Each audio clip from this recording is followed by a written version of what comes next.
আগামী 19 এপ্রিল রাজ্যের প্রথম দফায় নির্বাচন হবে কোচবিহার, আলিপুরদুয়ার এবং জলপাইগুড়ি লোকসভা কেন্দ্রে। আর তার আগে 85 বছরের ঊর্ধ্বে প্রবীণ এবং বিশেষ চাহিদা সম্পন্ন মানুষদের ভোট গ্রহণ প্রক্রিয়া শুরু হয়েছে সোমবার থেকে। ময়নাগুড়িতে কয়েকটি দলে বিভক্ত হয়ে প্রতিটি বাড়ি বাড়ি গিয়েই ভোট গ্রহণ করা হচ্ছে। জানা গেছে এই ধরনের ভোট ব্লকে 805 জন রয়েছেন।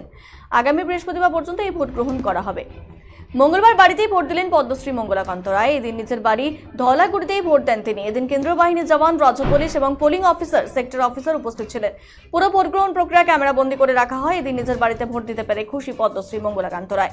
তিনি বলেন, বাড়ি থেকে আমার বুথের ভোট গ্রহণ কেন্দ্র বেশি দূরে নয়, কিন্তু বাড়িতে এসে ভোট নিয়ে যাওয়ায় আমার অনেকটাই সুবিধা হলো। ভোটের লাইনে দাঁড়িয়ে ভোট দেওয়া খুবই মুশকিল। বয়স্ক মানুষদের ভীষণ উপকার হলো।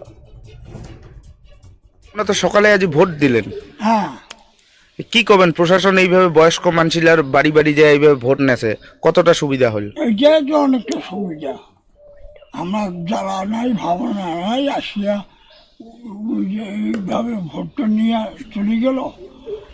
এরা উমর কর্ম এরা উমরা করিবে। হ্যাঁ, আর আমার বুড়া মাসি আর বুড়া মতন যারা বার্তায় ফোন নাই আমার। হ্যাঁ, আচ্ছা, যদি এইভাবে ভোটটা না নিল হয় তাহলে তো তোমার ভোটের দিন লাইন দাঁড়িয়ে বুথত ভোট দিবেন না গিল হয়। নাজির হ্যাঁ, ওটা ভোট আলাদা, এটা ভোট আলাদা। তো এতে করে তোমার মতো বয়স্ক মানুষগুলোর কতটা সুবিধা হবে? না, ভালোই হইল তো।